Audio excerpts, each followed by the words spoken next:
Your only connection to this case is that you were given 2 phones, correct? Yes, sir. And you don't have any personal knowledge about where either of those phones came from, correct? And you used your training and your experience that you have to essentially download some information off of those phones, correct? Yes, sir. And from one of these phones, you said there were 2 SIM cards in it, correct? Yes, sir. The second phone, was there a SIM card in there?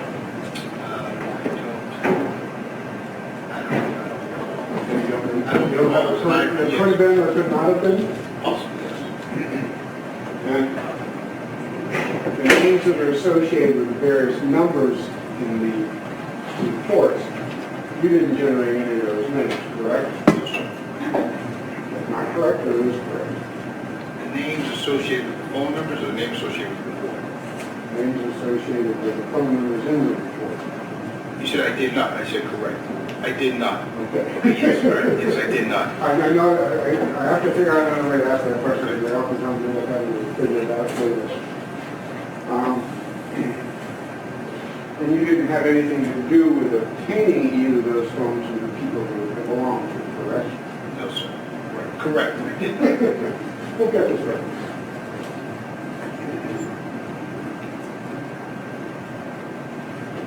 And Mr. Bradley, toward the end of your testimony, played a phone message, correct? The audio of a message, correct? Correct. You don't know whose voice that is, do you? I do not.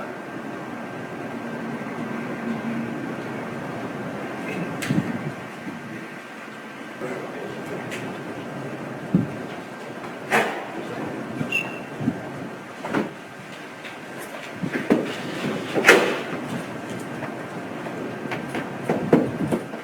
That is, you have it in your hand, is Exhibit 43, correct? Yes, sir. Yes, sir.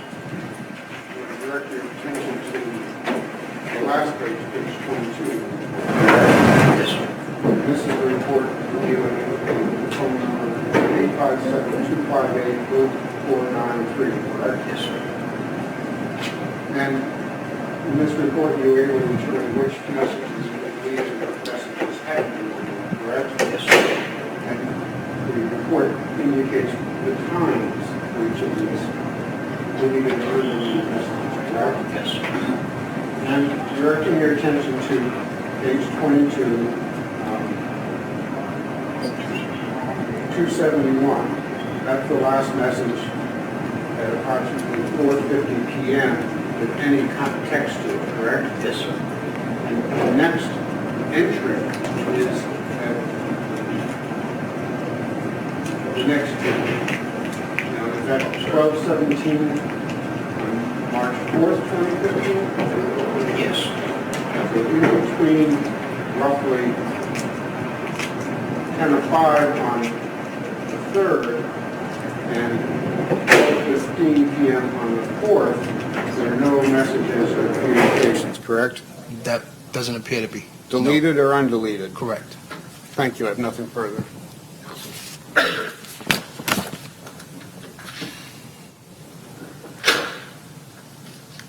have nothing further. Your excuse, thank you very much. Thank you, sir. You would announce the next witness. Yes, the Commonwealth will call Chelsea Pedano.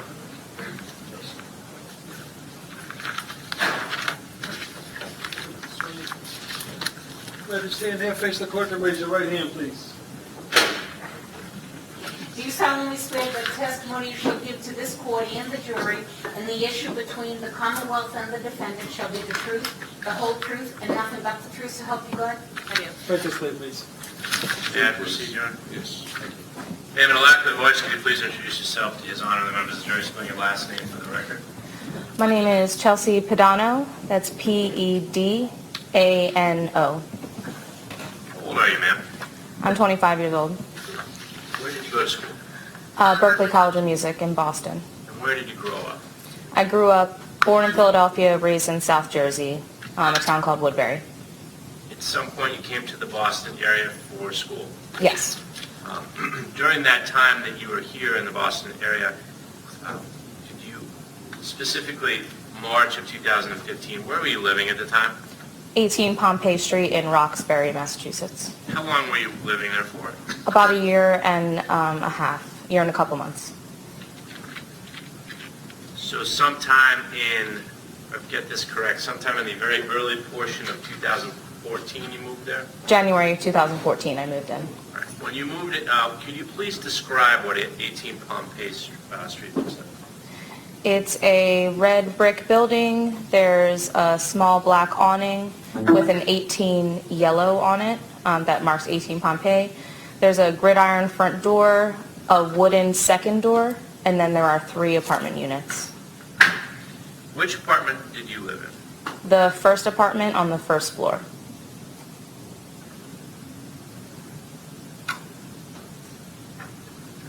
I'm going to show you a photograph here.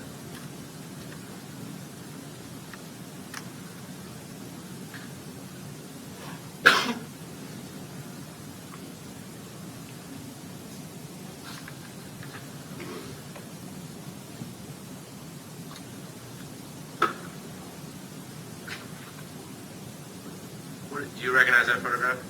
Yep, that's the wooden second door that I mentioned. And then there's the iron gate on the outside. Yep. For the record, that is thumb drive under 18 Pompey Street, photographs 9, and then I'm going to show you photograph number 8. You recognize that? Yep, that's the front door with the black awning and yellow 18 that I mentioned. Great. Your apartment was on the street level? Yes. And did you get to know anybody who also lived in 18 Pompey Street? Yes. Who was that? 2 neighbors, one who introduced himself to me as Rev, and second, a woman named Janine, whose last name I never learned. Did you see Rev in the courtroom today? Yes. Can you please point to him and describe an article of clothing he's wearing? He's wearing a blue-collared shirt at that table. He's on my right. May the record reflect, does it identify the defendant? It will. When you first met him, what were you doing at the time? I had just recently moved in. I was unpacking some boxes, kind of getting settled, and Rev knocked on my door and gave me a housewarming gift of a bottle of wine. What else? Did he say anything to you at the very beginning? He just welcomed me to the neighborhood, introduced himself, was very neighborly, and just kind of welcomed me to Pompey Street. How often would you interact with him? Not very often. I saw him every once in a while, sometimes in passing. Sometimes when the weather was bad and we would be snowed in, he would just check on me, make sure I had everything that I needed. But it was just a neighborly relationship, mostly in passing our interactions. Part of your apartment, did you also get a storage container assigned to you? Yes. Where was that located? In the basement, there were 3 consecutive storage units, one for each apartment. Mine was the unit all the way to the right. When you were assigned this, could you please describe how you get from your unit down to the storage container? Sure. So if you come out of my apartment unit, you make an immediate left, and there's a basement door. You go down to the basement. So it's a half a set of steps. Then you turn, make another half a set of steps.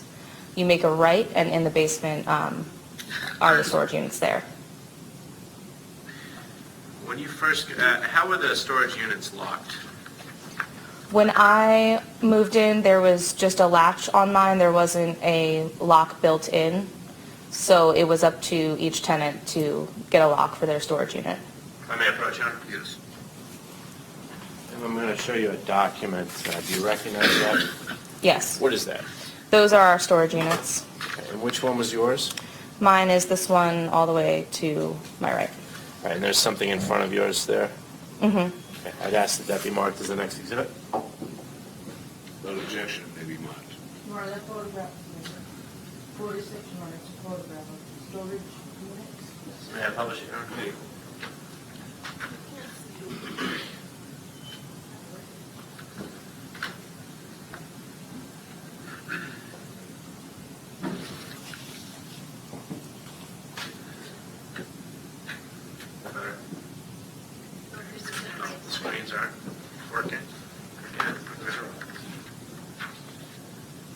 can you see it on this screen? Yes? Let's proceed. Very good, John. And you indicated that your storage locker was here on the right. Yes. What sorts of things did you put in your storage container? For me, just empty bins, moving boxes. I had a keyboard down there that I didn't really use, and just like old knickknacks from my dorm days that I didn't want in my apartment.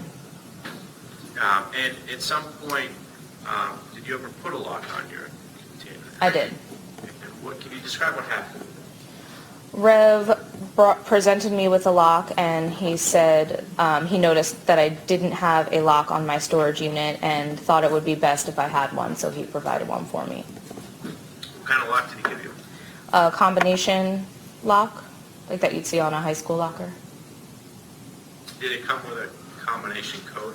It did. The combination code was on the back, and I never removed the sticker from the back of the lock. You left the sticker on the storage container? Yes.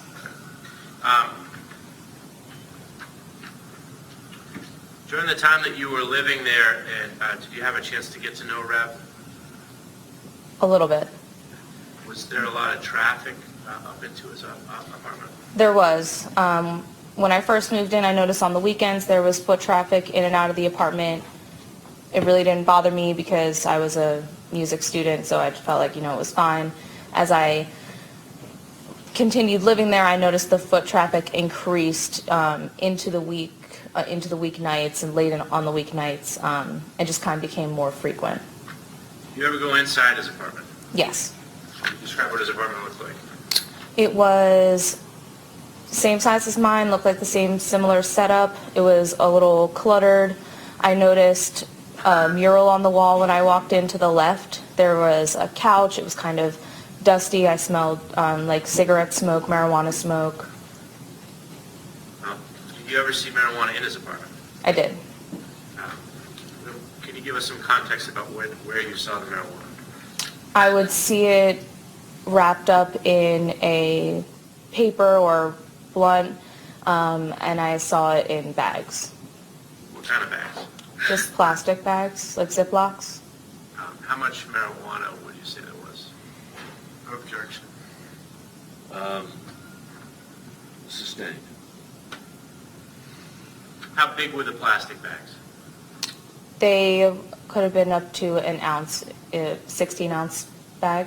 Okay, and sort of size-wise with your hands, how big were they? On this big.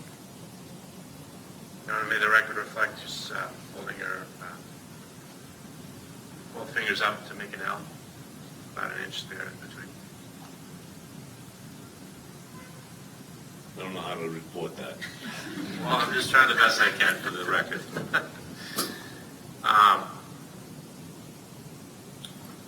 Did you ever have any conversation with Mr. Harrison about marijuana? Yes. Can you describe what the conversations were?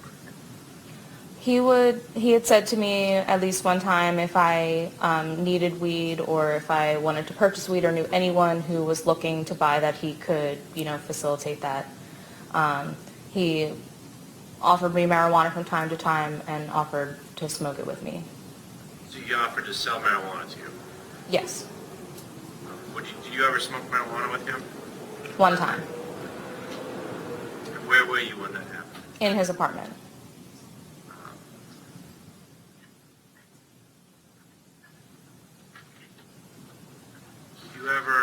Were you ever there with any of the people that were sort of part of the foot traffic up and down the hallway? Yes. Okay. Were any of those individuals introduced to you? Yes. Who do you remember specifically? Two specific gentlemen I remember. One, his name was Dante. They called him Nasty,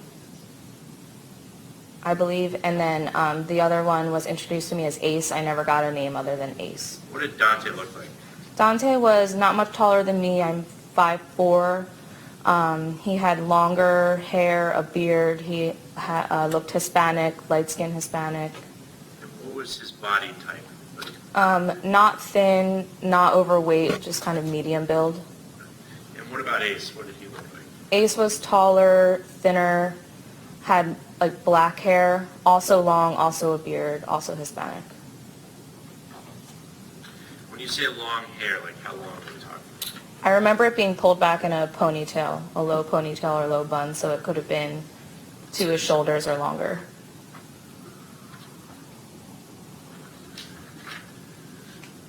What was your telephone number at the time?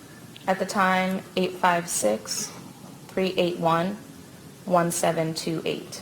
Communicate with Mr. Harrison with that phone number? Yes, At some point, just prior to Mr. Harrison's arrest, did you upgrade your phone? I did upgrade my phone. Did he ever text you, or did you ever communicate with him over the phone? Via text, yes. Did you ever provide a telephone number that he gave you to the grand jury when you testified? I did. Remember what that number was? Not off the top of my head.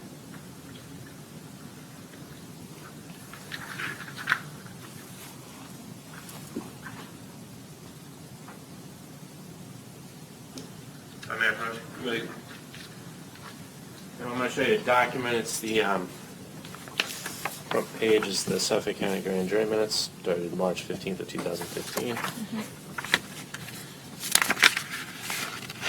Your name at the beginning on page 2 and page 3. And I'm just going to refer you back down to page 11, lines 17 through 20.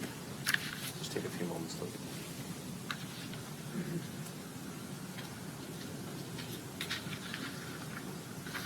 Does that help refresh your memory about his telephone number? Yes. And what was his telephone number? 857-258-0493. You got that out of the phone when you came into the grand jury when you testified? Yes.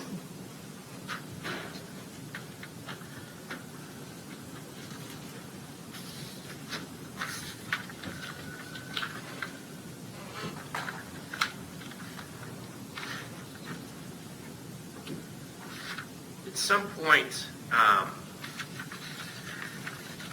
believe it's March 4th of 2015, did the police come to the apartment building? Yes. When you see the police in the apartment building, what do you think about? What occurs to you? No objection, Your Honor. It's a stage. When you see the police in the apartment, do you have a conversation with them? Not the first time that they were there, no. What about the second time? I couldn't say exactly which time it was that they were there, but over that week, I did have a conversation with the police. Okay, and what did you tell them? Objection? Stay.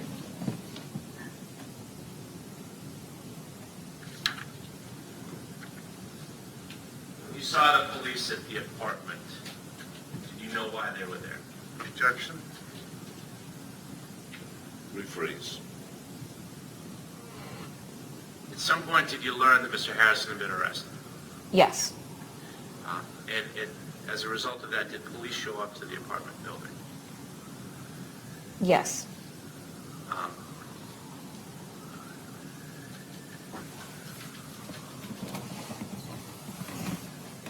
You, prior to this, the police showing up to your apartment building, did you notice anything unusual about your storage locker? I did. A couple of weeks prior to that, 2 or 3 weeks prior to that event, I was taking some things down to my storage unit, and I have not been in my storage unit very often. So when I went down to take a couple things down there, I opened the door to my storage unit and I noticed a black plastic bag that you would get from maybe a corner store or something, and it was tied up with clothes inside. I recognized that it wasn't mine, and that I hadn't put it there, so I opened the bag to see what was inside. What did you see? 2 articles of clothing from what I remember. One was a shirt, I remember it being red and blue, and the other was a coat, kind of looking like a pea coat. What color was the coat? Gray, black. And when the police showed up apartment building after Mr. Harrison's arrest. What did you do about that? Those articles of clothing you had found in your storage container a few weeks earlier? I got word of what was going on. I was asked about my storage unit. I believe they were trying to figure out. Your Honor. Okay. That last thing, I believe they were trying to figure out is stricken jurors. Why don't you redirect the question? Sure. What did they ask you? Objection. Rephrase, please. What did you tell the police about the storage containers downstairs? Objection.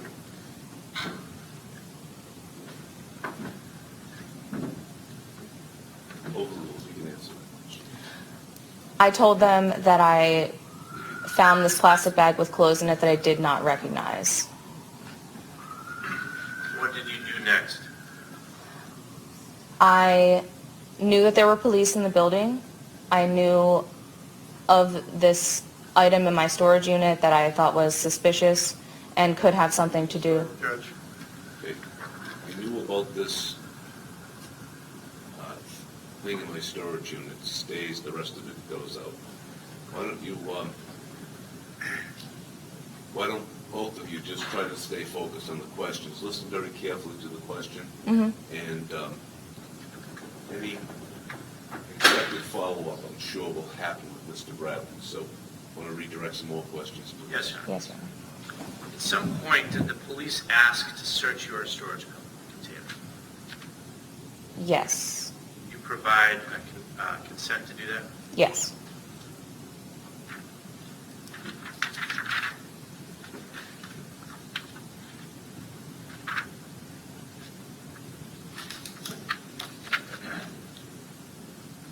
I may approach her.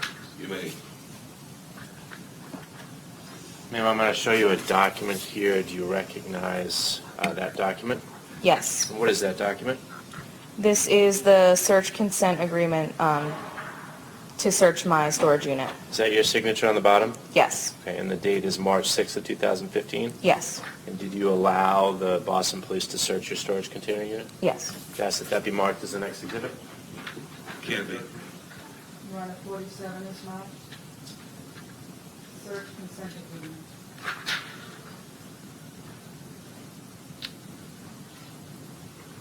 When they publish this, Your Honor? You need to. Counsel, not everything has to be published. I understand that, Your Honor. I haven't published everything.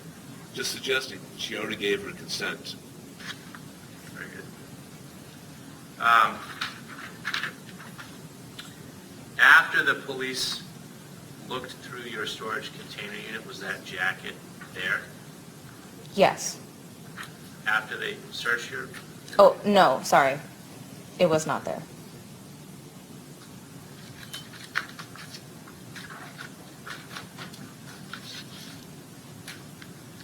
I may have a brief moment, Your Honor. Yes. At some point after Mr. Harrison was arrested, did somebody contact you? Yes. Did they identify who they were? Objection? She can answer that. Don't tell us who it is. Did they identify themselves? Yes. Who was it? What was that? Sorry. Who was it? They identified themselves as Ace. You know an Ace? I was introduced to Ace before, yes. And did that sound like Ace's voice? Yes. Did you have a conversation with Ace? Not what was in the conversation, but did you have a conversation with Ace? Yes. And as a result of that conversation, what did you tell Ace? Objection? As a result of the conversation, yes, you can answer that. You can state what you said. I asked him to not contact me. Nothing further. Thank you. Counsel? Thank you, Your Honor. Good afternoon, Ms. Pedano. Hi. Can you give us a better description of what's in the basement? I think you described for the jury and Mr. Bradley, you stepped out, well, maybe visually will help maybe. Yeah. Which you can see in this the doorway in front of you on the screen. Yes. And if you go through that door, what happens? You go through that door. If you turn 90 degrees to your left, you'll see my apartment door. If you only turn 45 degrees to your left, there would be a door to the basement, and that's where you went down to the basement. And how would you go upstairs from there? If you went through this door in the picture, and there's a staircase immediately in front of you, and that's how you went upstairs. And is there anything to your right? A wall. And you go up a half flight and another half flight to get to the second floor, or? Yes. Okay. And it sort of duplicates it to get from the second floor to the third floor? Exactly. And when you were living there in March of 2015, there was a person living on the third floor? Yes. And her name was? Janine. And did you get to know her during the time that you were living there? Very briefly, we had a couple of conversations. And in the foreground of the picture that's in front of you, that's the grate on the front door that you have to go through and to get into that front hallway? The gridiron door, yes. And there are mailboxes along the left-hand side of the wall as you go from the grated door to the main door? Yes. The wood door? Do you need a key to get in through the grate? Yes. You need the key to get in through the second door? Yes. And you would need a key to get into your apartment? Yes. 3 different keys. Yes. And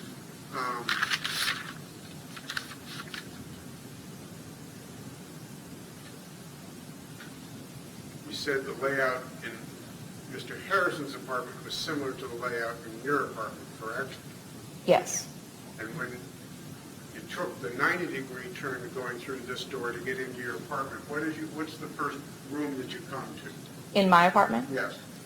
It's open, so it would be the living room and kitchen. And they're together? Yeah, they open up into each other. Okay. And you were in Reverend Harrison's apartment upstairs on the second floor, correct? Yes. And that same layout was true on the second floor the times that you were there, correct? Yes, the living room opened up into the kitchen. Okay. And the bedroom, where was the bedroom in your apartment? So if you went through my front door, the bedroom was in the back right corner.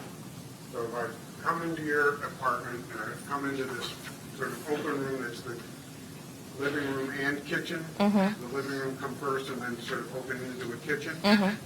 Where's the bedroom once I stepped into the apartment, into the living room? Actually, where's the bedroom? No, you can answer that. Where's the bedroom?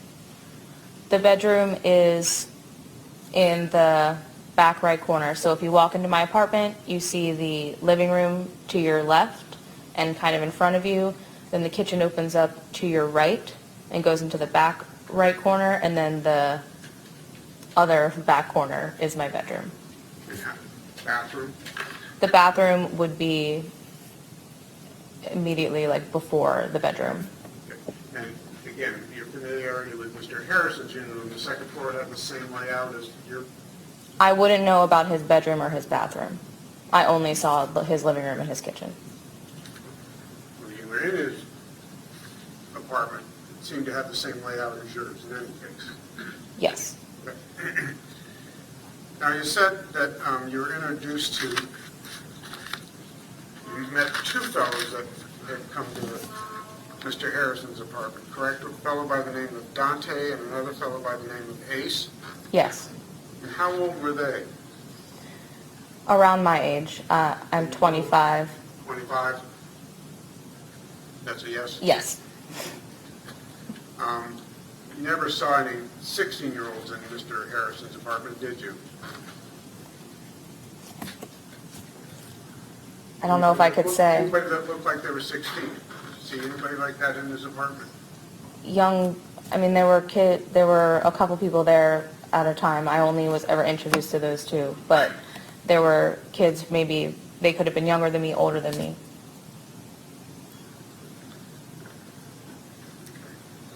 Now, this, I'd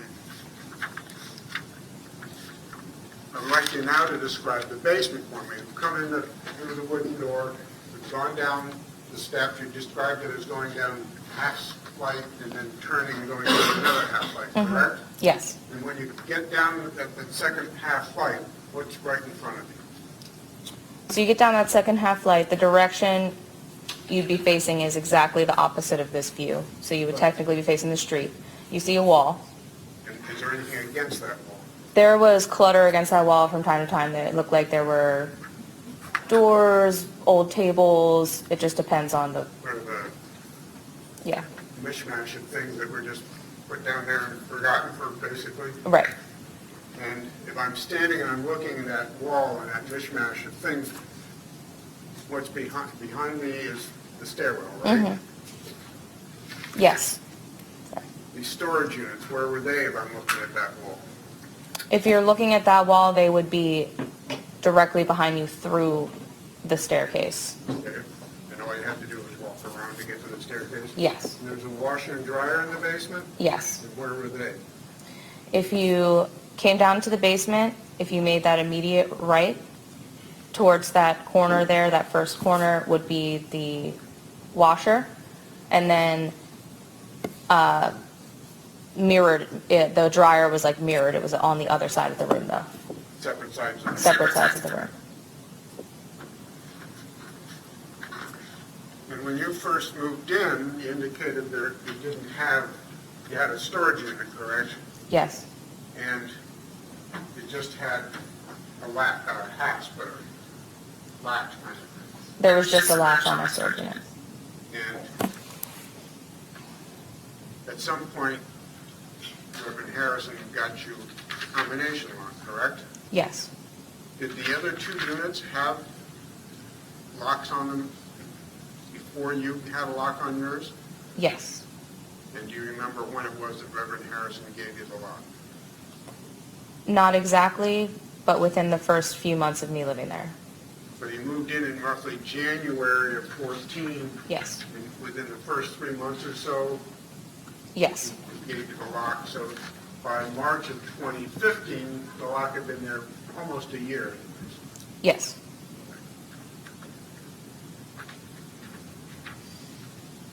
Yeah, first, You may. I'm going to show you a photograph and ask you if you recognize it. Yes. And you recognize that to be the lock on your storage unit at 18 Pompey Street? Yes.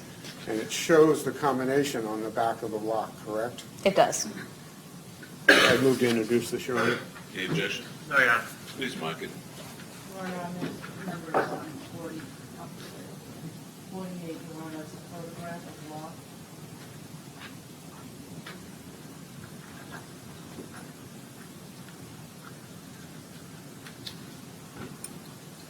Now, between roughly, say, March or April of 2014 and March 3rd of 2015, you were in and out of that storage unit from time to time, but not a whole lot. Is that fair to say?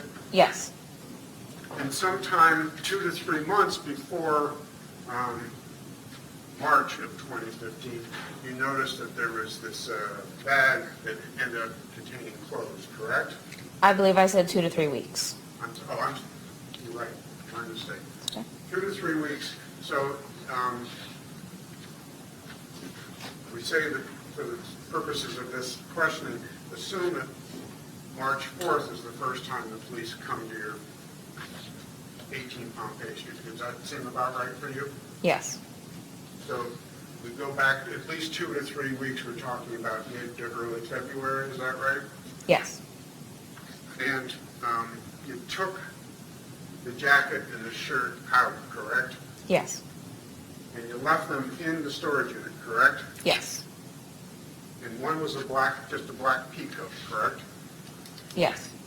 And the other was a long sleeve shirt? Not that I remember. I think it might have been short sleeve. Okay. And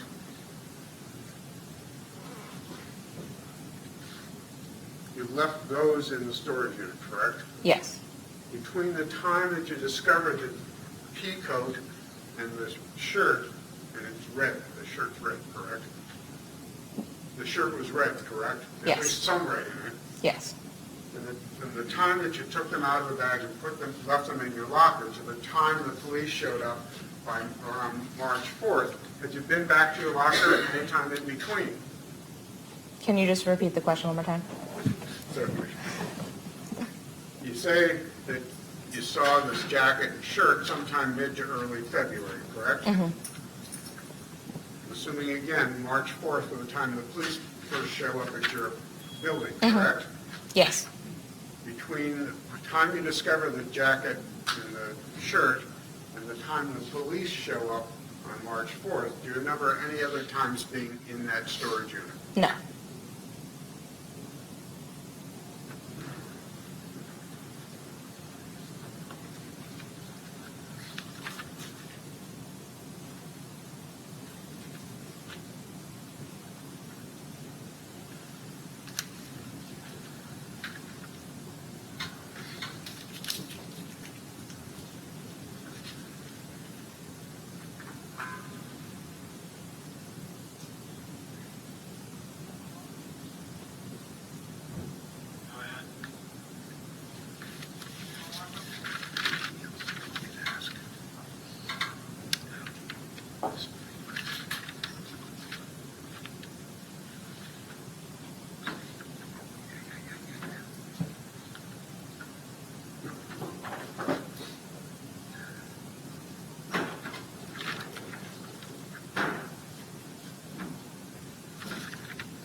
Counsel?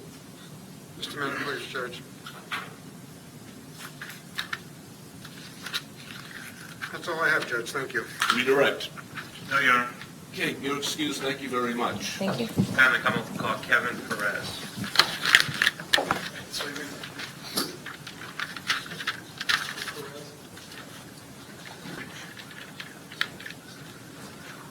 Just face the clerk and raise your right hand, please. You solemnly swear the testimony you shall give to this court and the jury in the issue between the Commonwealth and the defendant shall be the truth, the whole truth, and nothing but the truth, so help you God? Good afternoon. Good afternoon. Sir, Lack, the voice, could you please introduce yourself to the honor of the members of the jury, spell your last name for the record. Kevin Perez, Perez, How old are you, sir? 18, Where did you grow up? Boston, Sorry, Mr. Where? Boston, Massachusetts. Boston. Um, You go to Boston Public High Schools, or Boston Public Schools? Yes, sir. And at some point, did you go to the English high school? Yes, sir. What year did you start at the English high school? 2015. You have your high school diploma now? Yes, sir. Where'd you get your high school diploma from? North Carolina, What kind of school did you go to down in North Carolina? military school. It's at some point, you started your freshman year at English high school, is that right? Yes, sir. At some point, did you meet a gentleman by the name of Shaun Harrison? Yes, sir. You see him in the courtroom today? Yes, sir. Please point to him and describe an article of clothing he's wearing. Excuse me? Can you describe what he's wearing? Shirt and tie. And may the record reflect as identify the defendant. It will. When did you approximately first meet Mr. Harrison, if you recall? My freshman year. Did you know anybody at English high school when you started attending there? Yes, I do. Who did you know? Loudy, How did you know Loudy? previous middle school. And who else did you know? Jose, What was Jose's last name? Nova.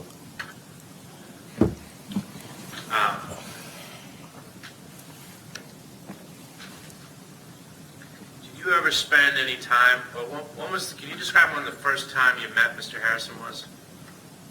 Probably around February. And where did you first meet him? In the cafeteria. Of the English high school? Yes, sir.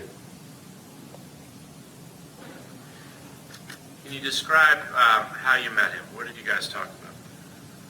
Well, we first off started talking about like school, and then it turned out to be like about Lewis and the situation. What was he telling you about Lewis and the situation? that they had a certain situation about him selling marijuana. Voice out, please. They had a situation about him selling marijuana.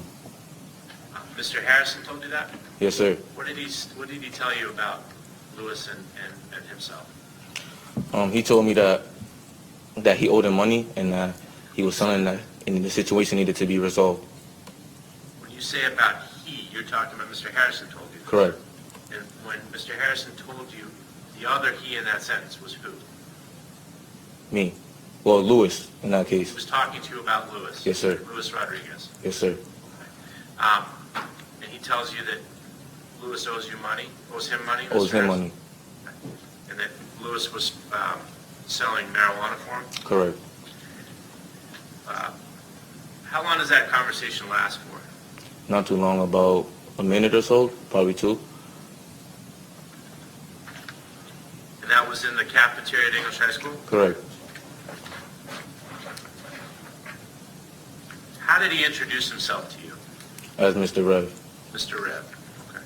After that conversation, what was the next conversation you had with him about Lewis? Can you repeat that?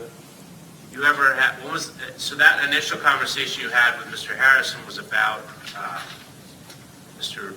about Lewis, correct? Correct. When was the next time you had a conversation with Mr. Harrison? In his office. What, can you describe what happened? You went to his office?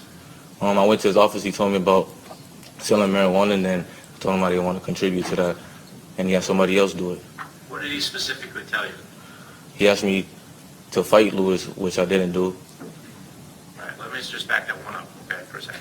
He asked you to sell marijuana for him? Correct. And where were you when he asked you that? In his office. And what did you tell him? Told him I wasn't going to do it. And then he asked you to fight Lewis? Correct. And where were you when that happened? In his office as well. And what did he say specifically about fighting Lewis? Well, he said that he owed him money and that he needed the situation to be resolved, and I told him I wasn't going to do it, so he had somebody else do it. And were you present with anybody else in the room when he had that conversation? Correct. Who was the other person in the room? Loudy. What did he tell Loudy to do? To fight him, and he said yes, that he would do it. Mr. Harrison asked Loudy to fight Lewis? Yes, sir. Did Mr. Harrison say why? Yes, he did. What was that reason? He owed him money. Lewis owed Mr. Harrison money. Correct. Over what? Over marijuana.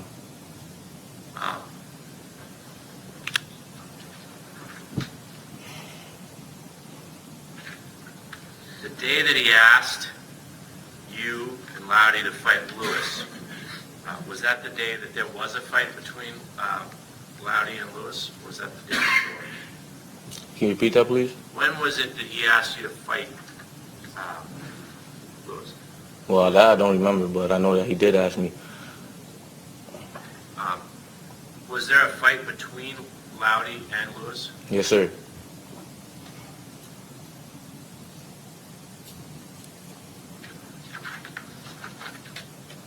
Sir, I'm going to show you a video on the screen. Can you see it in front of you? Yes, I can a little bit. Oh, sorry, Okay, yeah, sorry. sorry. My man, what- Wait, I got it. Thank you. Do you recognize what this video is of? Yes, sir. And where is that? At the English high school.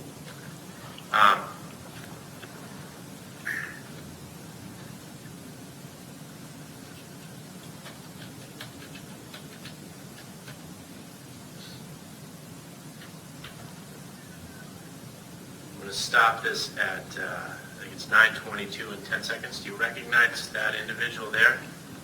Yes, I do. Who is that? Lewis.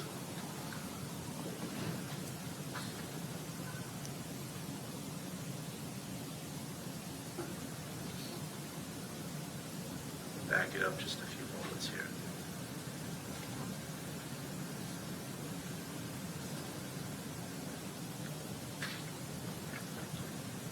Pause it right there. 9:22 and 14 seconds. The gentleman here with the white t-shirt and the backpack and the hat and the black pants, do you recognize that person? Yes, I do. Who is that? Loudy.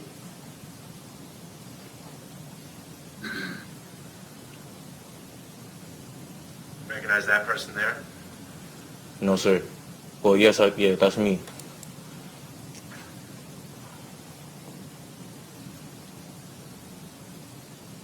Where are you guys going into? The bathroom?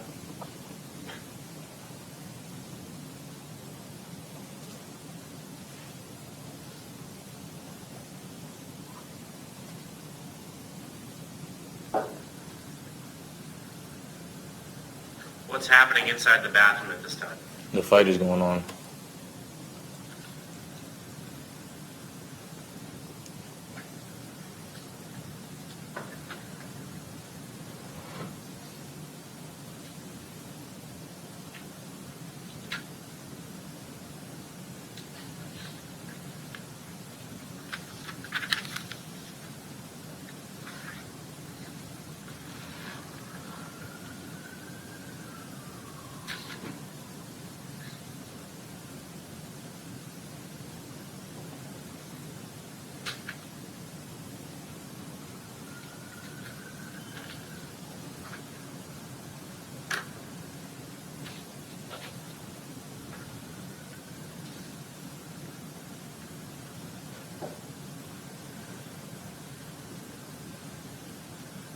Stop it at 9:23 and 34 seconds. Do you recognize that gentleman with the tie in the center of the screen?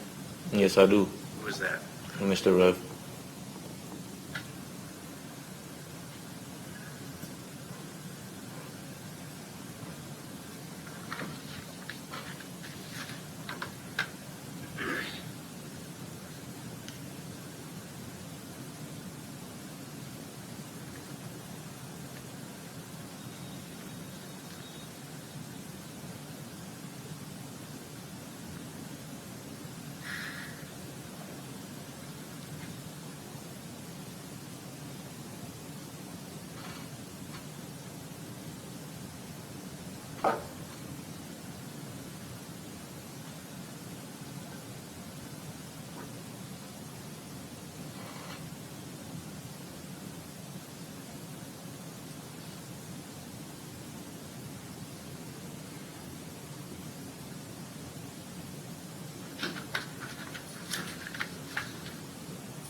Recognize that person?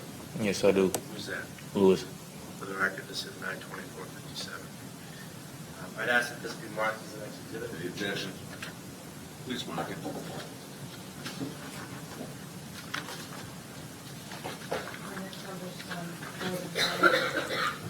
CD.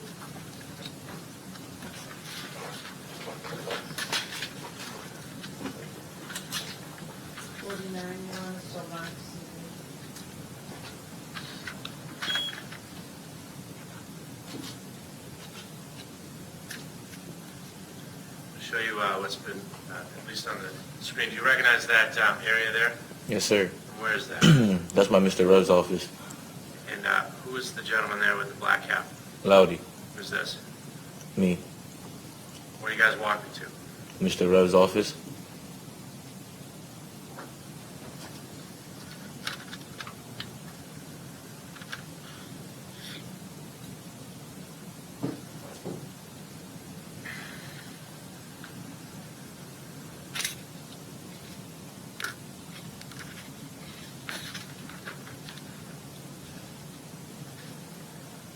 About 9:03. Who's that gentleman there? Loudy, sir. Who's that, sir? Me, sir. Who's that gentleman? Mr. Rev.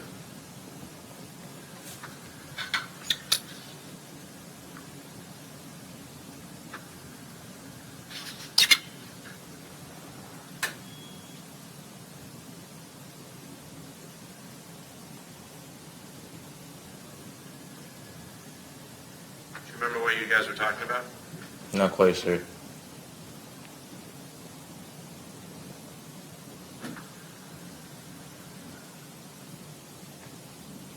Show you a stairwell. Do you recognize that stairwell? Yes, sir. Where is that stairwell? Stairwell B. Well, back stairwell. In English High School? Yes, sir. The gentleman there at 9:24:20. Who's that person? Loudy, sir.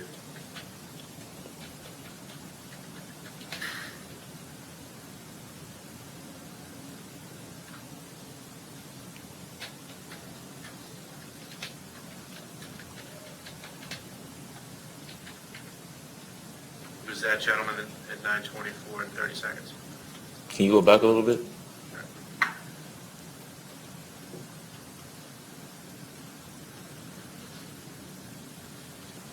I don't know, sir.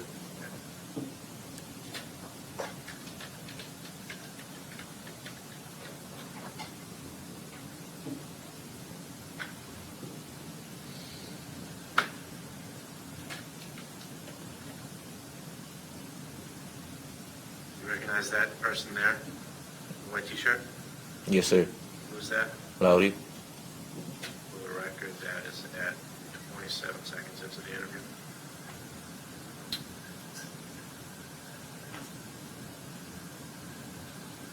Do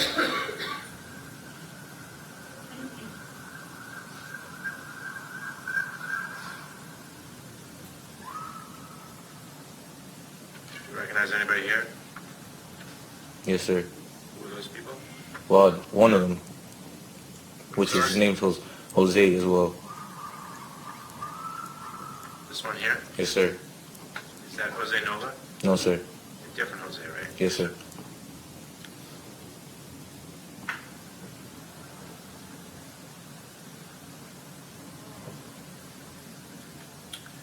Stop it at 9:25.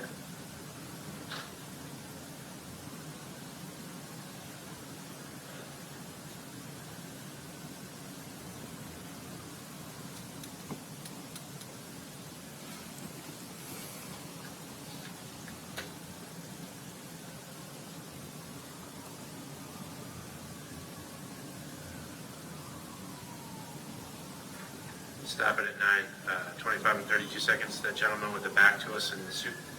Who's that? Mr. Rep.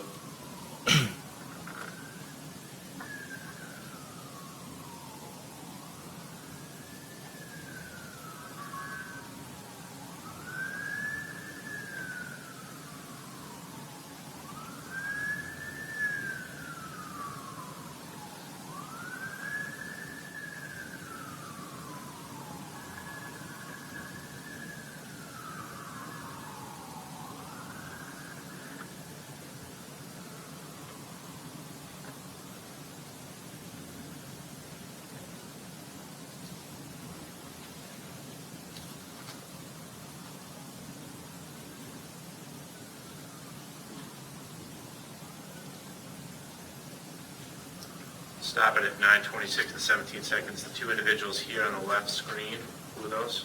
Loudy and Mr. Rep, sir.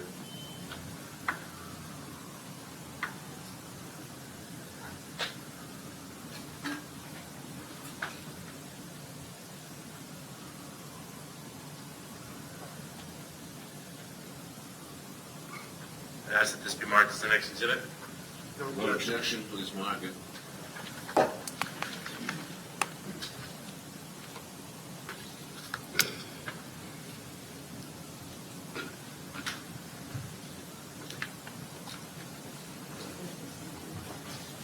Warrant 1150, so marked. 50.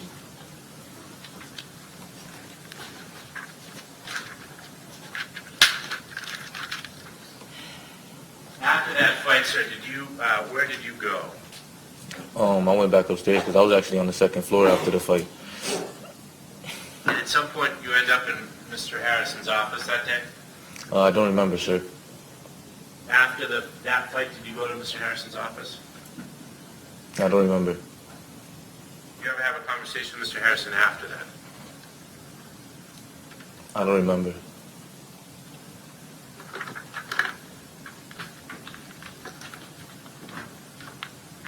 After the fight between Loudy and Lewis, did you ever talk with Mr. Harrison? Still answered, Your Honor. Yes, sir. where that conversation took place? No, sir. What did Mr. Harrison, what did you and Mr. Harrison talk about? We didn't really talk much. What did Mr. Harrison say to you? He asked me what exactly happened, and I told him about the fight, which he already knew about. What did he say was going to happen that evening? Supposedly a shooting. Form of the question is, Did Mr. Harrison tell you? counsel, let me finish. The form of the question is inappropriate, so What else did Mr. Harrison tell you about? Well, he did tell me about a shooting. What did he say to you? He talked about that he was going to shoot him, and that he was supposed to meet up with him at Mass Ave, sir. Shoot him being who? Lewis. That he was going to meet Lewis at Mass Ave and shoot Yes, sir. him? Can you describe specifically what he told you? I don't really remember. I just know that that's what he said. I don't really remember everything. I mean, it was 3 years ago. But he told you that he was going to meet Lewis at Mass Ave and shoot him that night. Correct.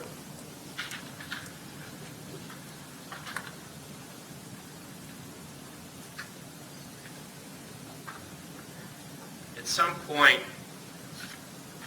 well, let me just talk about it generally. How often would you go to Mr. Harrison's office? Like twice a week.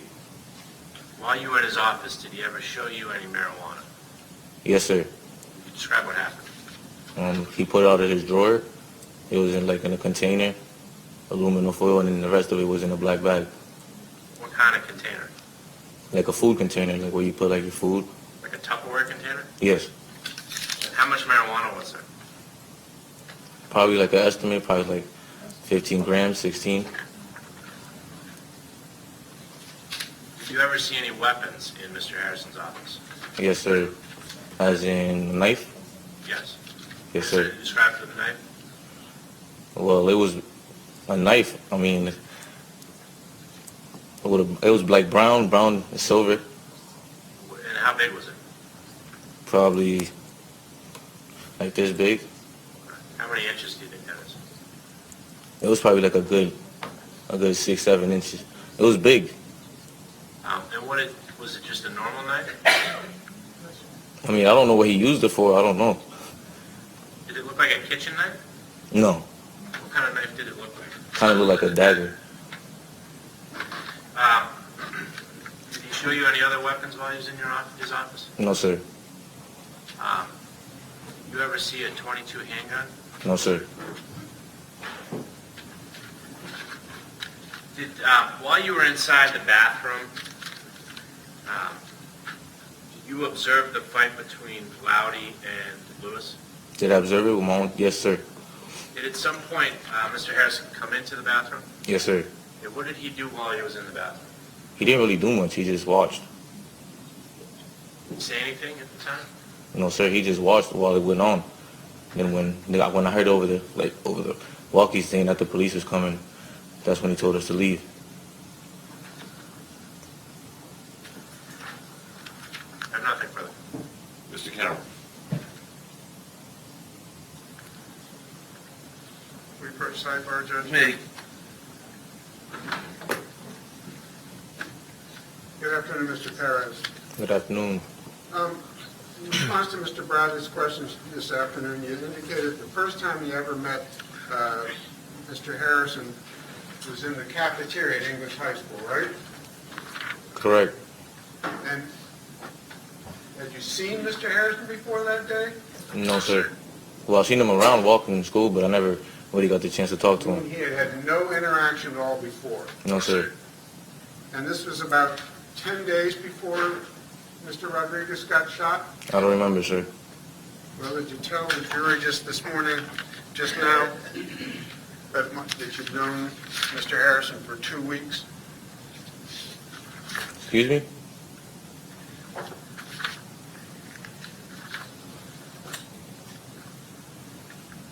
Well, didn't you say to the jury? Yeah, I did. That you've known Mr. Harrison for 10 days or 2 weeks before Mr. Rodriguez gets shot, correct? Correct. And you said that that first meeting occurred in the cafeteria, correct? Correct. Anybody else present? In the cafeteria? Yeah, when you had that conversation with Mr. Harrison. Yes, Loudy was right next to me, sir. Loudy was right next to you? Yes, sir. Did Loudy introduce you to Mr. Harrison, or did Mr. Harrison just come up to you?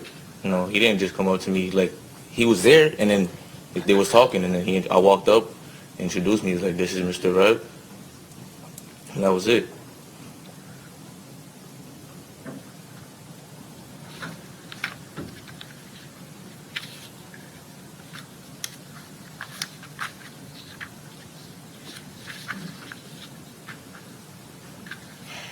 Well, back in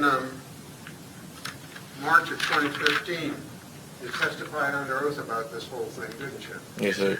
Called the grand jury, correct? Correct. And back in front of the grand, and your memory was fresher about what happened back then than it is now, right? Sir. But what you're saying, what you've told the jury under oath is what you believe to be true? What I believe to be true, what I believe that I remember. I'm sorry? That's what I believe that I remember. I don't remember too much, sir. It was 3 years ago. So, before you testified, did you have a chance to review your grand jury testimony? Yes, sir. When did you get a chance to review your grand jury testimony? As soon as I walked in, sir. When you came into the building today, right? Yes, sir. You came into the building today, 9 o'clock this morning, something Yes, like sir. that? So you had about 5 or 6 hours to review it? Yes, sir. And back in front of the grand jury, you told the grand jury that Loudy introduced you to Mr. Harrison, didn't you? Correct. And that Loudy introduced you to Mr. Harrison because it has something to do with the after-school program, right? Excuse me? Well, No, there was nothing about the after-school program, sir. It was, sorry? he told me he was a counselor, and that's why I was introduced. well, do you remember being But I did go asked, to an after-school program. in front of the grand jury, you were asked, how did you first meet the Rev, correct? Correct. And you said, I was introduced, correct? Correct. And you were then asked, and who introduced you to Rev, correct? Correct. And you said, my classmate Loudy, correct? Yes, sir. And then you were asked to explain where you first met the Rev, correct? Correct. And you told the grand jury it was in the after-school program, didn't you? I don't remember, sir. I approached you. But if it is on paper, then No, that's what I said. Just a second. You may approach.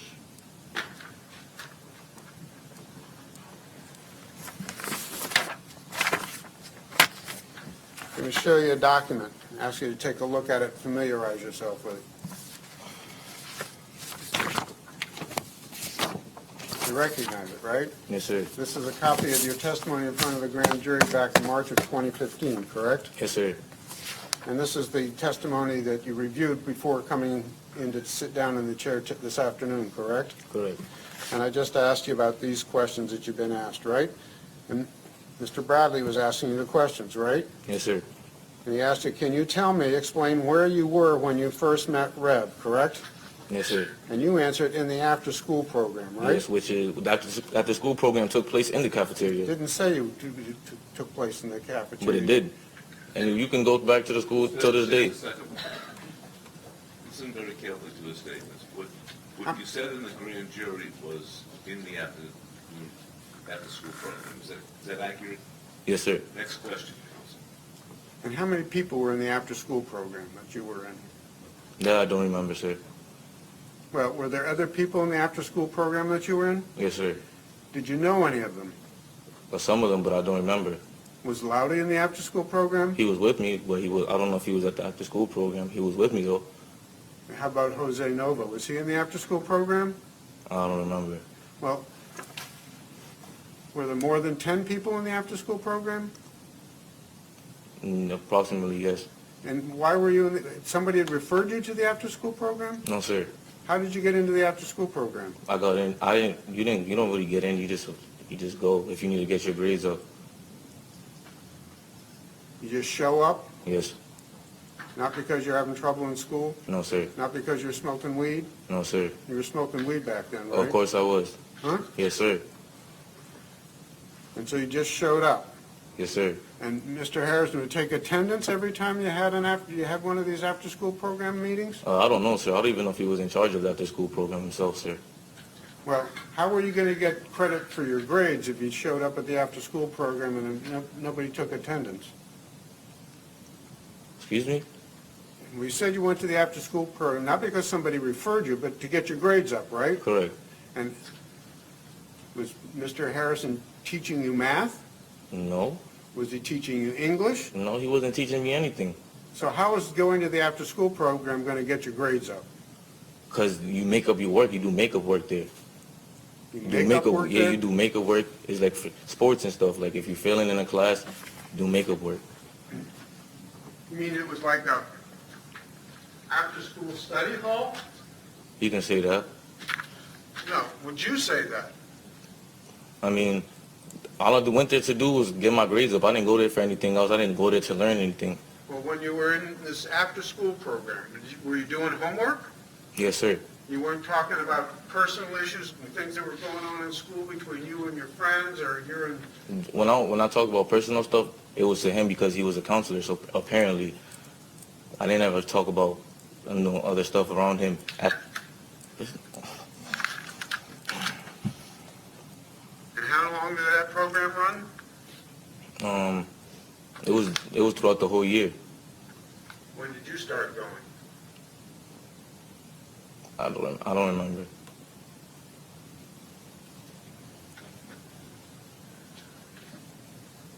You needed to get your grades up for sports?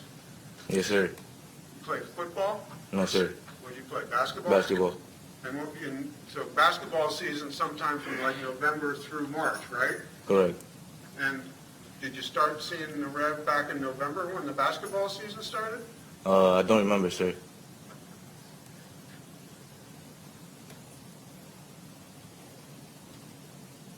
How often would this after-school program meet? Counsel, we're straying from, I'm sorry? the question was, where did you meet him? No. No, let me finish. That was the original question. He said, in the stand in the cafeteria, and then in some response to your question, he said, in the afternoon program, and then he further said the afternoon program was held in the cafeteria. So, you want to go to another line of questioning, because it's starting to get very cumulative. How often did the after-school program meet? How often? I do not remember, sir. I just know it started at a certain time and I got out at a certain time.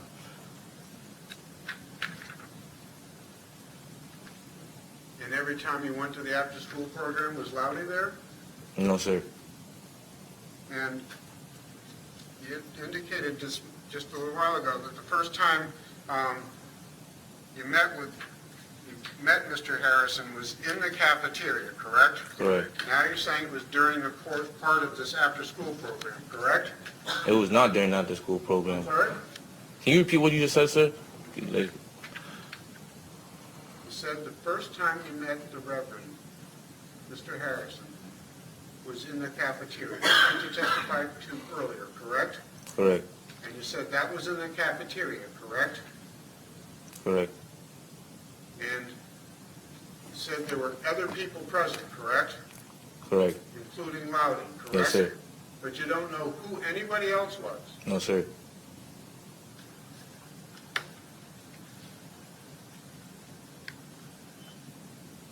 And during the course of this after-school program where you're trying to get your grades up, this man, who you've never talked to before, in his first conversation with you, starts talking to you about Lewis and Lewis is selling marijuana? No, he didn't come up to me talking about Lewis. I'm sorry? He did not come up to me talking about Lewis, sir.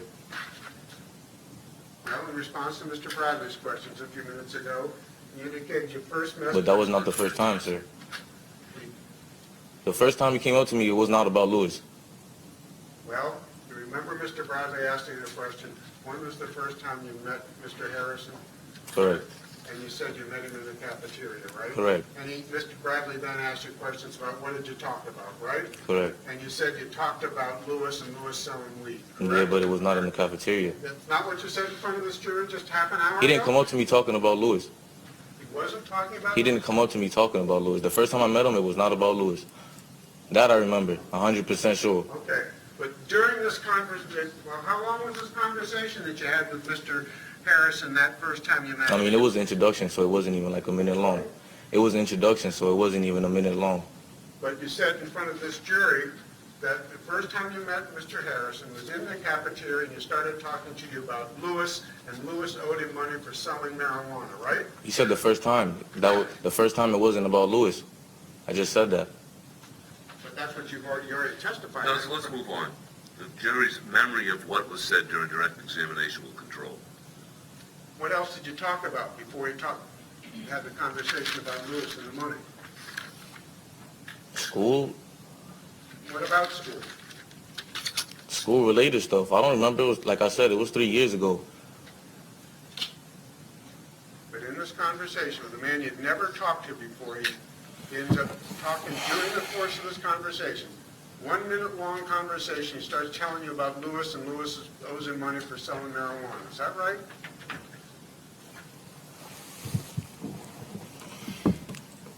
Can you repeat yourself? You testified earlier that the first conversation you had with Mr. Harris, it took about 1 minute, and during the course of that conversation, Mr. Harrison talked to you about Lewis, and Lewis owed him money for selling marijuana, correct? You talking about the cafeteria? You talking about the first time I met him, right? Yes. No, it was not about Lewis. Well, how many times did you meet with Mr. Harrison? Twice a week. Hmm? When I meet with Mr. Harrison, it was twice a week.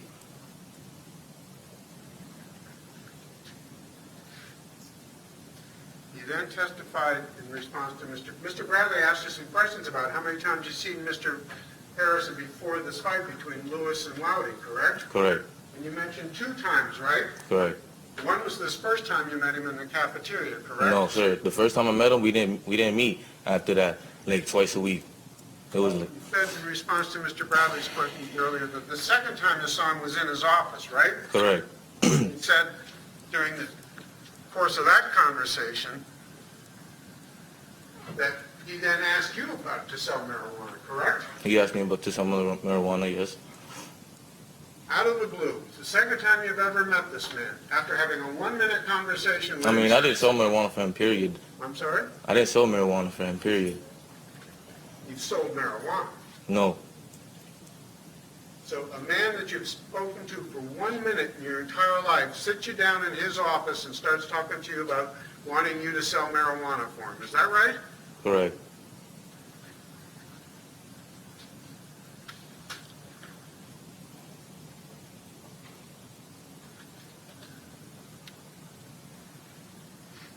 And you told him you weren't going to do that, right? Yes, sir. Now, English high school has a headmaster, a headmistress, right? Yes, sir. Noriega, correct? Yes, sir. And other counselors, correct? Yes, sir, I guess. Other deans and things of that nature? Yes, sir. And it has school police, correct? Yes, sir. And Boston police officers come into the school from time to time, correct? Correct. Now, Mr. Harrison had been at the school maybe a month or 2 at that point? Yes. And when he says to you, I want you to sell marijuana for me, when you finish that meeting, did you go report that to anybody? Did I go and report it to anybody? No, sir. Right. Did you go to the school police and say anything to him about it? No. No. Boston police? No. The headmistress? No, sir. Or any of the other deans? No, sir.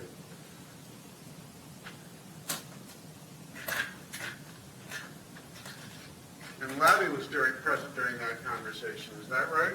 Yes, sir. And did Mr. Harrison offer you anything if you sold weed for him? Did he offer me? Yeah. He did. He offered me, and I didn't sell weed for him. And during that same meeting in the office, when he asked you to sell marijuana for him, he also asked you to fight Lewis, correct? No, sir. Not in that same meeting, sir. Was it the same meeting? No, sir. Well, when Mr. Bradley was questioned, did you describe a third meeting in front of this jury? Did I discover a third meeting? Did you describe a third meeting? No, sir. Right. So what you described to the jury in response to Mr. Bradley. The second time I met up with him, excuse me, the second time I met up with him, he asked me to sell weed, which I didn't do. Correct. Let me finish my question. Your testimony in front of this jury in response to Mr. Bradley's questions was that there were 2 meetings. One for that 1 minute in the cafeteria, and a second I mean, meeting. I don't really call that a meeting. Like I said, it was an introduction. When we met in his office, not in the cafeteria. We'll leave that for the jury. Now, in the second meeting, he asked you to fight Lewis. In the second meeting, no, sir. When did he ask you to fight Lewis? When he asked me to fight Lewis, I was in his office. I don't remember when he asked me, but he asked me to fight Lewis. I did not fight him. I know. When did Mr. Harrison ask you to fight Lewis? I don't remember. It was 3 years ago. I just know that he asked me to fight Lewis. I didn't fight him. The person who was next to me, which was president, was Loudy. You knew Lewis, right? Not quite. I didn't have no relations to him. You knew that Lewis and Loudy were good friends, right? They weren't good friends. Lewis and Loudy weren't good friends? No. When Mr. Harrison asked you to fight Loudy, how many times have you met with Mr. Harrison before he made that request of you? When he asked me to fight Loudy? Yeah. No, How many times Lewis, before that? Fight Lewis.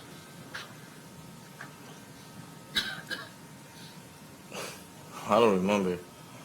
Did he offer you anything to fight Lewis?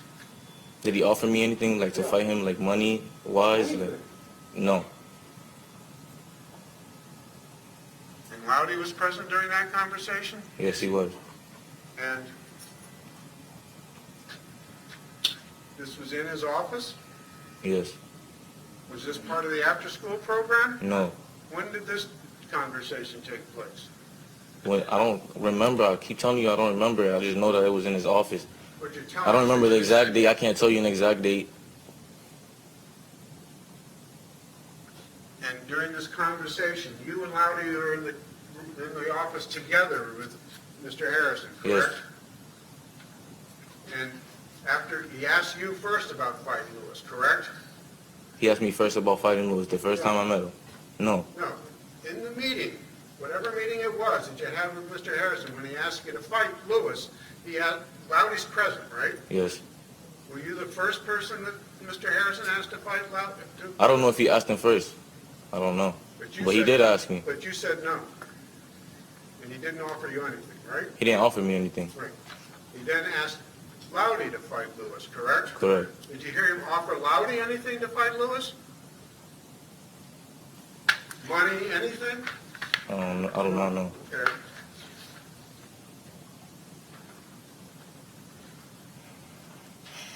Now, at some point, Loudy fought Lewis, right? Correct.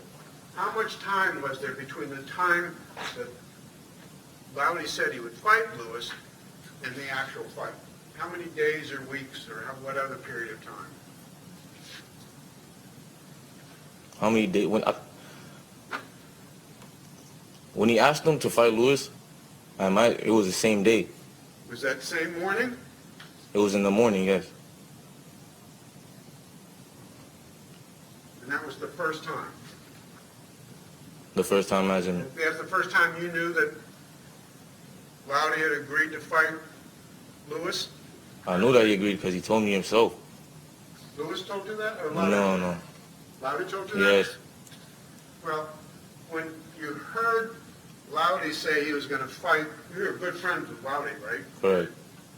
When you heard Loudy say he was going to fight Lewis, did you go to the principal?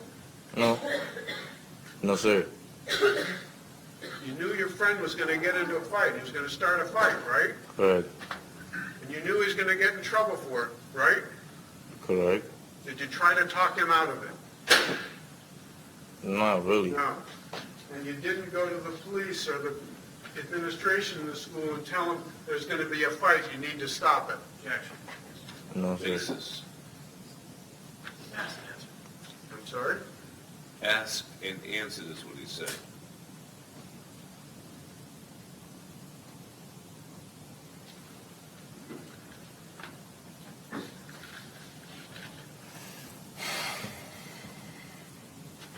So you don't remember how long it was between the time?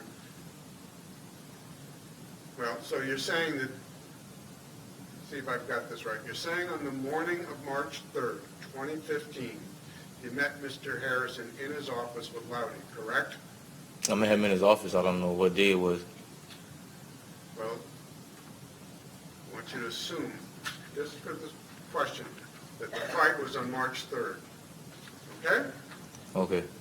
So you and Loudy meet with Mr. Harrison in his office, correct? Correct. Before school starts? No, it was school. It was like during school. And you were skipping class? Well, not really. I was in his office. And Loudy was skipping class? Like I said, we was in his office. He's his counselor. I suppose he told the teacher. I don't know if he got in contact with the teacher and told him he was in his office. And after the meeting with Mr. Harrison and Loudy, you didn't go to tell anybody about this fight, correct? Correct.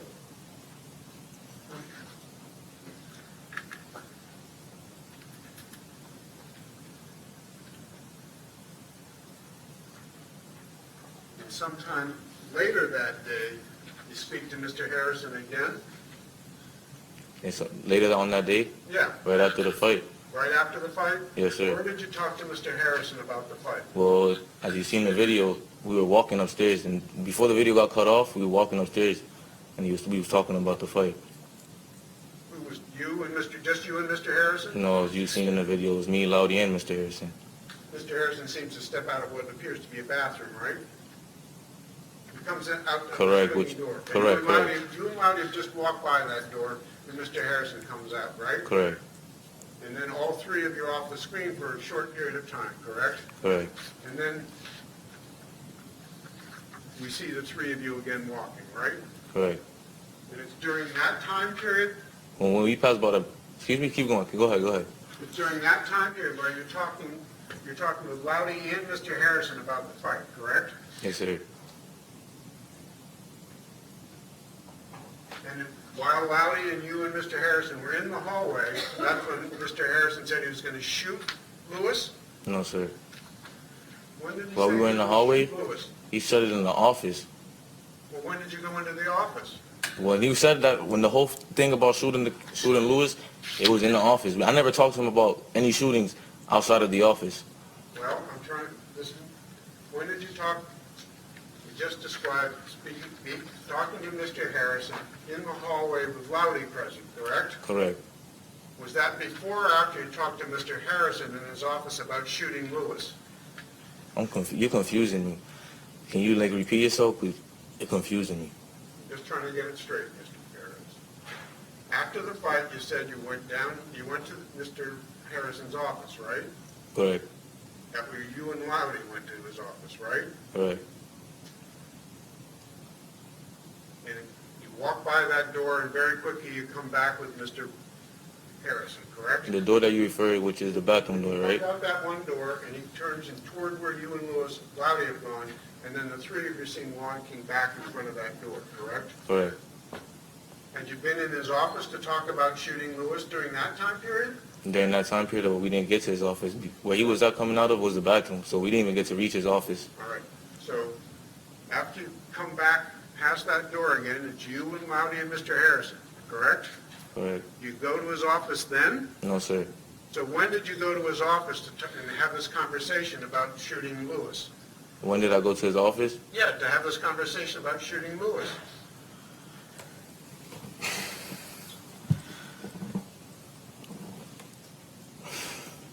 I don't even know what to say to you. I don't know. You don't know how to answer that question? No, sir. Okay. Was Loudy present when Mr. Harrison asked you to shoot Lewis? Yes, sir. And you said no to that, correct? Correct. And did Mr. Harrison then ask Loudy to shoot Lewis? Correct.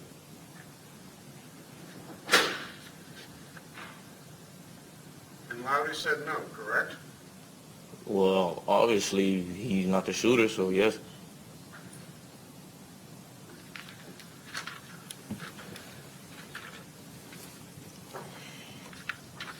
Now, you said that Mr. Harrison described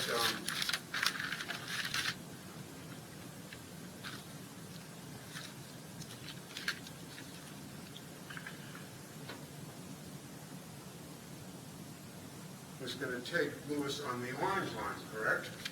He said he was going to pick him up from Mass Ave. We'll meet him at Mass Ave. I don't know if he was going to take him on the Orange Line.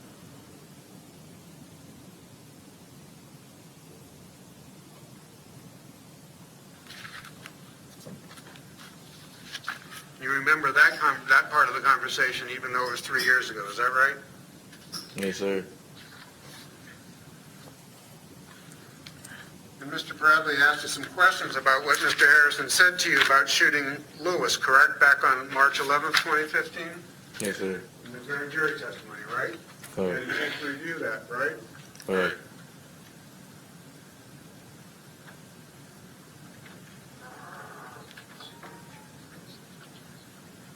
How about Jose? Was he present during this conversation?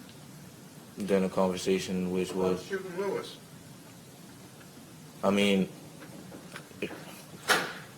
I don't remember. Like, I really don't remember. Like, if he was there, if I said he was there during that moment when I testified the first time, then he was there. So Mr. Bradley, I'm sorry, Mr. Bradley, page 27, that area. Now, you're in Mr. Harrison's office and you're talking about shooting Lewis, right? And you said that Loudy was not present when he was talking about the shooting. That was the question, right? So Loudy was not present when Rev was talking about shooting Lewis. No, sir. That's what you said 3 years ago, right? Loudy wasn't present, was he? Well, it says it's no, sir, so I guess. Well, I'm asking you to tell the truth, Mr. Perez. I really don't remember. I don't remember. It was 3 years ago. Then if you don't remember, why did you say When I Loudy said was present? Why no, did you sir, say no, he wasn't there. He wasn't there. Like, I don't remember. What do y'all want me to do? Then all you have to do is say, I don't remember. Which I just said multiple times. Was anybody else present when you had this conversation with Mr. Harrison about shooting Lewis? I don't remember, sir. You know Jose? You Do more I than know one Jose? Yeah, I know both of Jose's. And were either one of those Jose's present when you had this conversation with Mr. Harrison about shooting Lewis?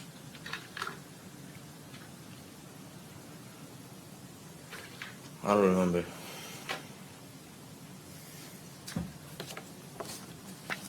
In any case, you said back in 2011 when Mr. Bradley's asking, he asked you, what did he say specifically? 2011? 2015, I apologize, Your Honor. March 11th, 2015. Mr. Bradley asked you to describe what it is Mr. Harrison said he was going to do to shoot Lewis, correct? Correct. And you said Mr. Harrison said he was going to wait till the sun sets, correct? Correct.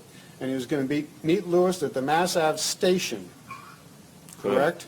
Not just someplace generally on Mass Ave, but at the Mass Ave station, correct? Correct. And he was going to take him to a different location. He was going to take the Orange Line somewhere to shoot him, correct? Correct. You remember that now? Yes. Is that what happened? Is what happened? Is that what he told you? That he was going to shoot him? And that he was going to meet him at the Mass Ave station and take him on the Orange Line someplace and shoot him? Well, it doesn't say that he was going to take him on the Orange Line.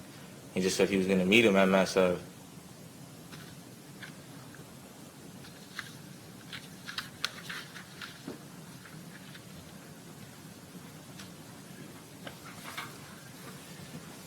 If I may, tell me if I'm reading this wrong, all right? Mr. Bradley. I see that he said so he was going to take him on the Orange Line. See that? 27 and 28 again, Mr. Bradley. He was going to meet him at the Mass Ave station to take him to like a different area because he doesn't have a car, so he was going to take the Orange Line to somewhere else to shoot him. But Lewis didn't show up, No, correct? he did not. So, is that what you remember today? That he was going to, Reverend Harrison was going to take Lewis on the Orange Line from the Mass Ave station? Yes. Remember, because that's what you just read, or do you really remember it? That's what I just read. You don't really have a memory of him saying that, do you? of him saying that he was going to take him on its orange line? Right. No, but I do have a memory. You don't saying he was going to shoot Lewis, do you? I do. That I do remember. All right.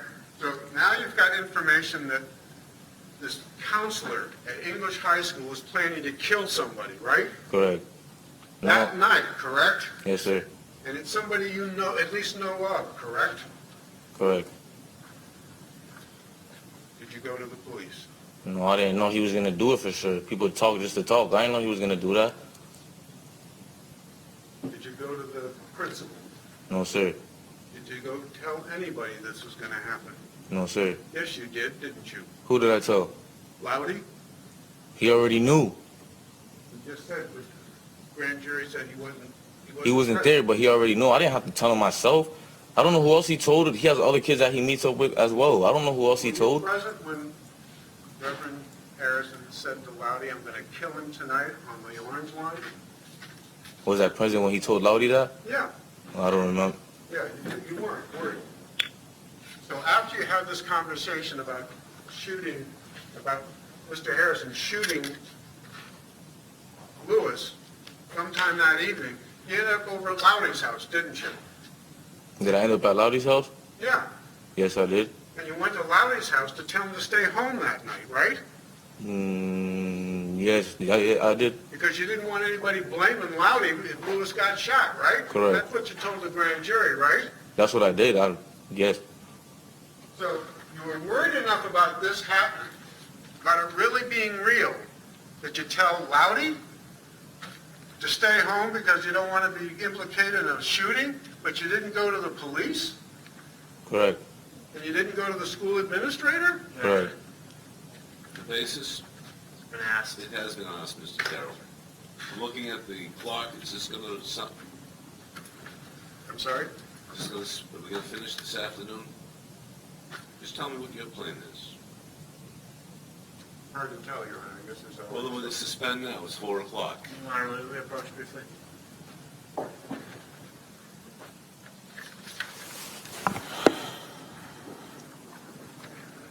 Mr. Perez, when was the first time you told somebody that Mr. Harrison asked you to shoot Lewis? When was the first time I told somebody? Yeah. I don't remember. Well, when was the first time you told somebody connected to this case, like the police or the district attorney's office? When they asked me to go up there, I'm sorry? they asked me to go up to the police station when my mom came to pick me up. You went to the police station after this incident? Well, after the incident happened, they came to pick me up from school. And you spoke to the police at the police station? Yes, sir. Do you remember who you spoke to? No, sir. Was the interview being recorded? No, I don't remember, sir. I was being interrogated by multiple people. I'm sorry? Multiple people were asking me questions. I don't remember who they were or what their names were. And you told those police officers at that time that Mr. Harrison had asked you to shoot Lewis? I don't remember. They asked me questions about what happened during the fight, stuff related to that, but I don't remember, sir. Well, they asked you questions the day after the fight, correct? I don't remember when I went. I just know they came to pick me up. They asked you these questions sometimes after the day of the fight, correct? After the day of the fight, yes, correct.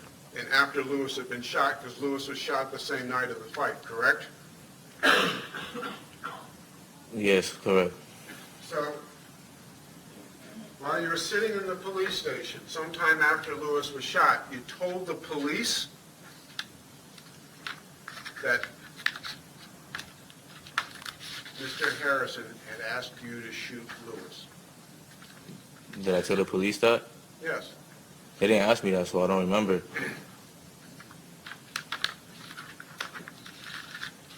When Mr. Bradley was asking you questions in front of the grand jury on March 11, 2015, he asked you to describe exactly what Mr. Harrison was going to do to shoot Lewis, correct? Correct. You didn't say anything during your grand jury testimony about Mr. Harrison asking you to shoot Lewis, did you?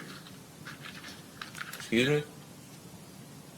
During your grand jury testimony, at any time did you say anything about Mr. Harrison asking you to shoot Lewis? I don't remember, sir. Did you say anything in front of the grand jury about Mr. Harrison asking Laudy to shoot Lewis? I don't remember, sir. Well, you had a chance to review your grand jury. I did. I didn't review it thoroughly, so I just read what I know that I remember saying. I don't remember everything.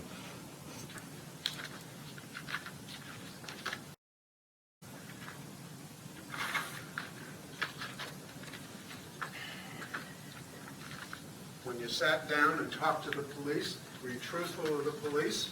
Yes, sir. Well, did you tell the grand jury that you weren't truthful with the police the first time you spoke to them? Did I tell the grand jury I was not truthful? Did you tell the grand jury that the first time you spoke to the police that you weren't completely truthful to them? Did I tell them I wasn't completely truthful? Yeah. I don't remember. No, I don't remember. Page 34, Mr. Daly.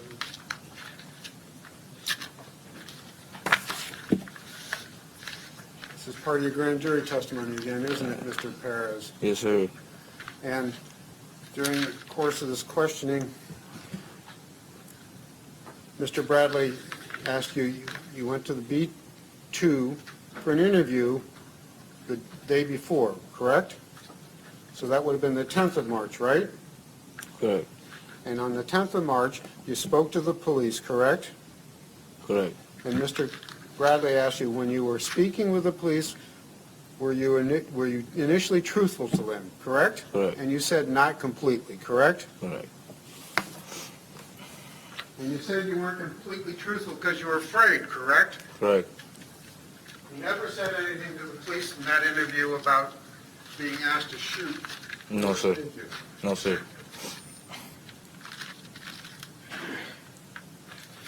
And when you testified in front of the grand jury, Mr. Bradley told you he just wanted you to tell the truth, correct?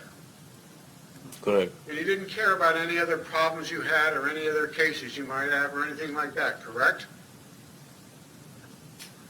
Correct.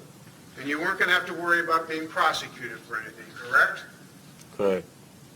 Did he tell you how they were going to determine whether or not you were telling the truth or not? I don't remember, sir. Well, did they tell you what the truth was? I don't remember, sir. In any case, you weren't truthful with the police, correct?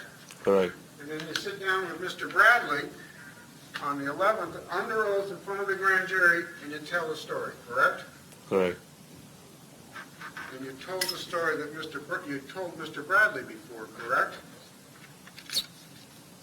Can you repeat that, please? Okay. 4 o'clock.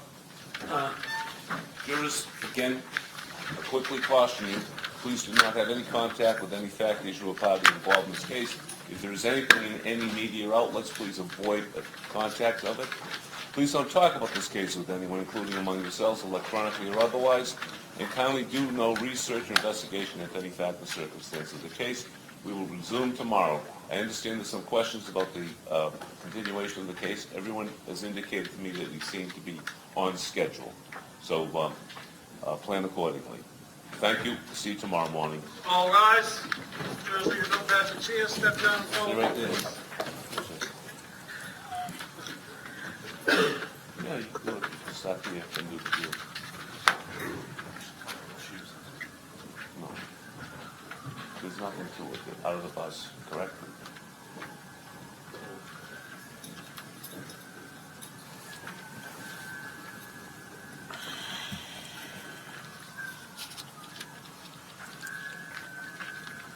All right.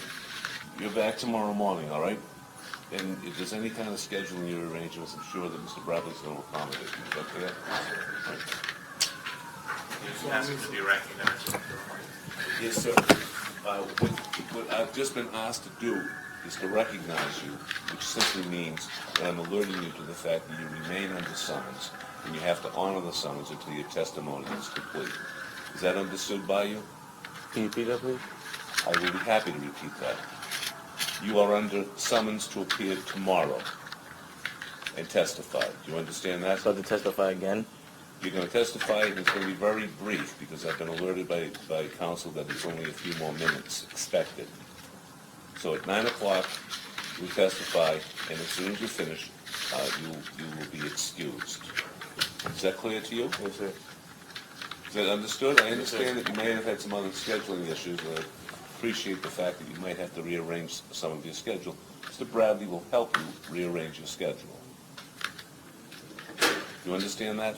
Yes, sir. And make sure you're here tomorrow. The sooner you get here, the quicker you're on the stand, the faster you'll be off the stand, and you can continue on with the rest of the stuff that you need to get back to. Understood. All right, thank you.